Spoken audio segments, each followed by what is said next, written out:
Hey guys, welcome to another episode of the review videos. I have a really exciting car for you guys. One of my personal favorites, and I've never driven it, so I'm pretty excited. And I've actually wanted to buy it before I even got the Evo. And this is gonna be a really special car. So let me introduce you to Mark, and he's gonna tell you what he drives. So Mark, tell me, what do you drive? I drive a Mazda Speed3 2011. All right, let's back up and check it out real quick. So tell me a little bit about it. I noticed you have some wheels on the car. What wheels are these? Yeah, the wheels are carbine design wheels, 18 by 9.5 with a plus 19 offset. Oh, okay. The biggest wheel that can be fit on the car. That wheel offset and size are the same ones all around? Yeah, it's square setup. Oh, okay, cool. So tell me, what else you done to the car? Mainly, this car is mainly stock. Okay. It has some gauges on it, just because factory doesn't come with it, a oil time gauge or a voltmeter gauge. Okay. Want to keep the numbers as close to operating as possible.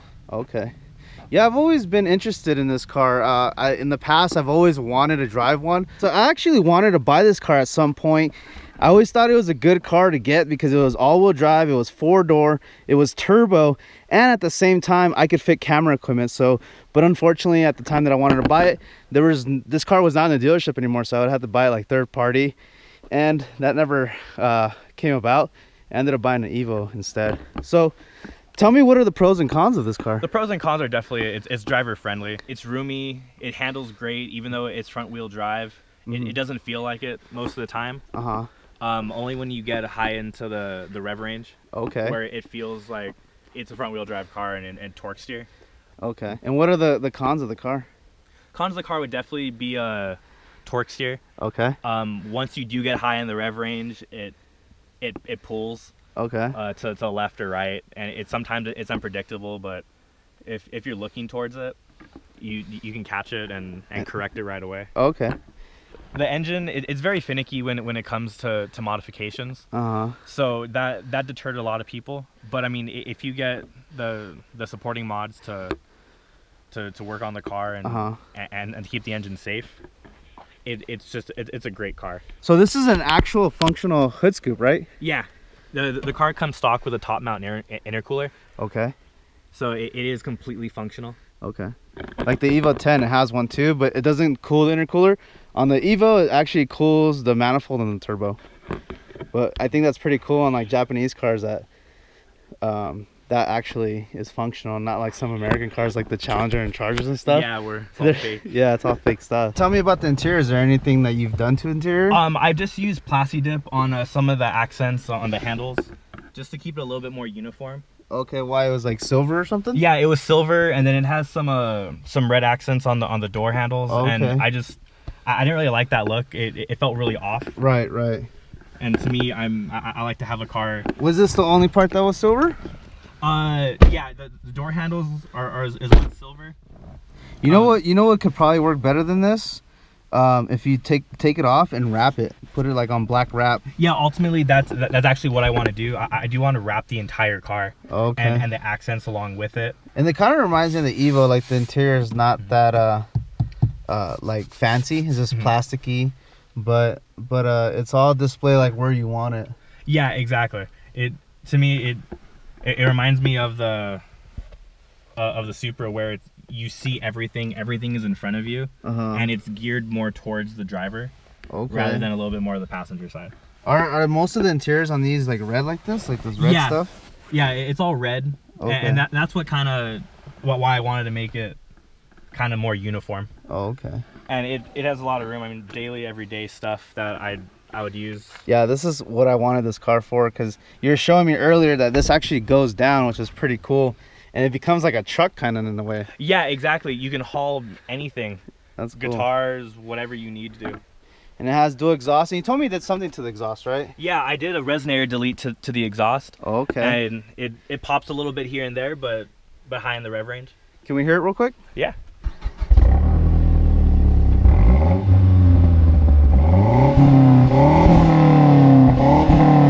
So, do you know any details of this engine? What's going on? I have no idea what this is. The same engine that the Ford Fiesta ST has. Oh, okay. And Ford and Mazda worked together, and this is what the engine that came out of it. Okay. I think a while back Ford had bought Mitsubishi or something like that. I'm not sure if that's true. I've heard people say that. I've never actually like fact checked it, but I think that's what happened. So it's top mount intercooled. I've never seen this before, other than like the turbo MR2s. Yeah, that's interesting. Do a lot of guys do like convert to front mount? Yeah, there's a lot of people who convert to front mount just because the car heat soaks really fast. Oh, okay. And allowing it to drop a lot more cool air is heading towards or going through the intercooler a lot faster and more air. This turbo, do most guys upgrade it, or what kind of power is the stock making? Do you know? Stock making, it's on 15 pounds of boost from the factory. Really? Which is a lot. It's a small KO4, so wheel size just like barely like that. So it's like a pencil holder, if anything. Yeah, definitely.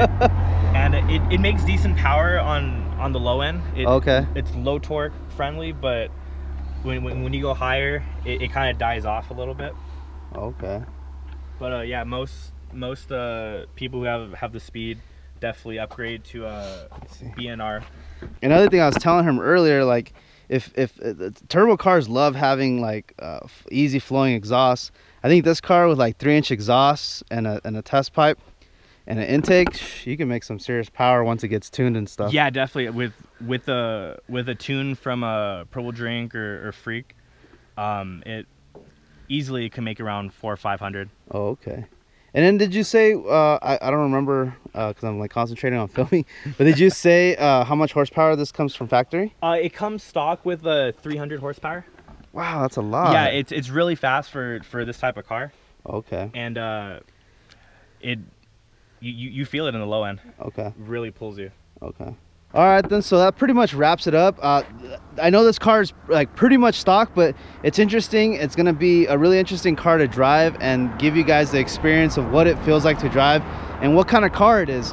I think it's an awesome car. It's like a little tuner car that you can fix up, and at the same time, like if you have like a little family, you can take your family in it.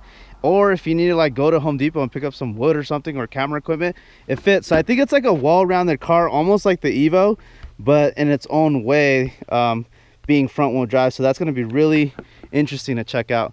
So I'm going to start mounting the cameras, and then we'll go for a drive and talk about it. All right guys, so today we're test driving or reviewing a 2011 Mazda Speed 3. This car is turbo and front wheel drive. I already got a chance to drive it a little bit, and the first thing I noticed this car, it has a lot of torque steer. I was talking to Mark a little earlier, and he was saying that you can buy a passenger motor mount and what else? A rear motor mount. A rear motor mount and then a passenger motor mount, right? Yes. And that would run you like roughly like 300 bucks, 350. Yeah, roughly. Roughly. That's you installing them. So I'm gonna test drive this part real quick, and this is my favorite part of driving the Canyon. So on the front wheel drive, you can't step on it through a turn. You have to kind of roll into it, or not, it's gonna throw you off the mountain.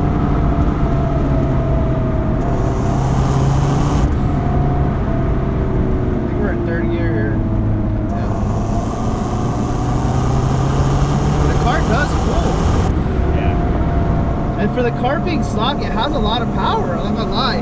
I feel like if you open it up with an intake and, like I said earlier, a 3-inch exhaust and get a test pipe in here, this thing will fly with a nice simple tune. Wow, the torque steer is pretty aggressive. Yeah, I would really consider getting those that torque steer problem away, because that could be really dangerous up here. You said 300 horsepower. I didn't believe it, but it does feel like 300. It's like a mild 300 horsepower. It does feel like it. How much? Do you know roughly how much this car weighs? No, I don't. I don't even know what my car weighs, but sometimes it's nice to know. You have to fight it. This is my favorite turn right here, but there's a car right there. This is like the test. It understeers. Yeah, it understeered a little bit. Alright, we're gonna keep it at third.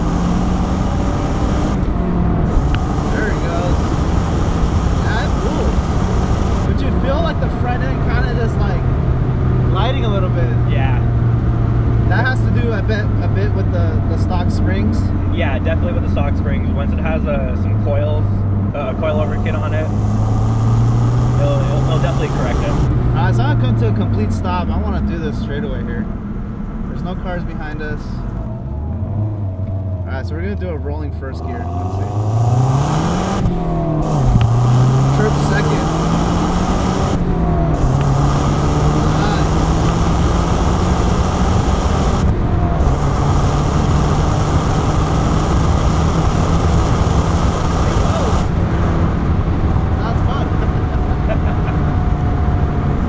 Very dailyable, exactly like an Evo 10. Like, it's like not aggressive, it doesn't feel super stiff, it's like a comfort ride, and it has power, and then you have like the whole back to fit stuff.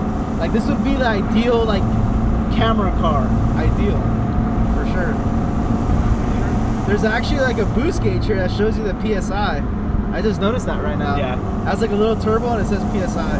Yeah, stock boost on Mazda Speed3s are about 15 pounds on a small KO4. Yeah, it's hitting 15 pounds on your gauge. And the stock brakes on this car are pretty amazing. I'm not gonna lie, they feel like on par with the Evo. Have you done anything with the brakes? Are they completely stock? Completely stock. They feel amazing, dude. Like, I don't know what it is. Stops on a dime. It is really good stopping power. But the car feels nimble. Like, it doesn't feel like it's like a wagon. It feels really tight. I can totally see myself modding this car. Alright, we got a little bit of torque steer on that turn. I feel like if this car came all-wheel drive, it would be a beast. Yep, I feel that the front-wheel drive, it's a little bit like a bummer because of that torque steer. It like really freaks me out to push the car. Yeah, but definitely. I think, yeah, if they made an all-wheel drive, man, these things would have sold like crazy, which I think they still sold like crazy. Alright guys, so we're gonna do some pulls right now just so you guys can hear that blow off valve.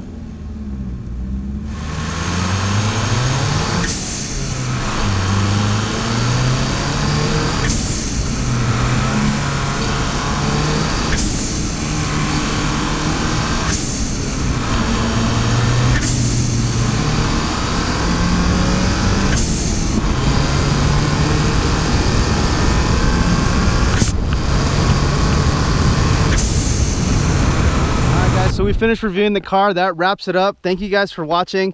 And if any of you guys want to do a review video, just hit us up on Instagram. You can go to Cars on Board or send us a message on YouTube. And we also have an email on our online store. You could go to www.carsonboardchannel.com, and we have an online store. You could buy merch there too if you like. And thank you guys for watching. Thank you so much, Mark, for sharing your car. Really appreciate it. And then thanks, Dad, too, for coming out here and supporting us. It was fun.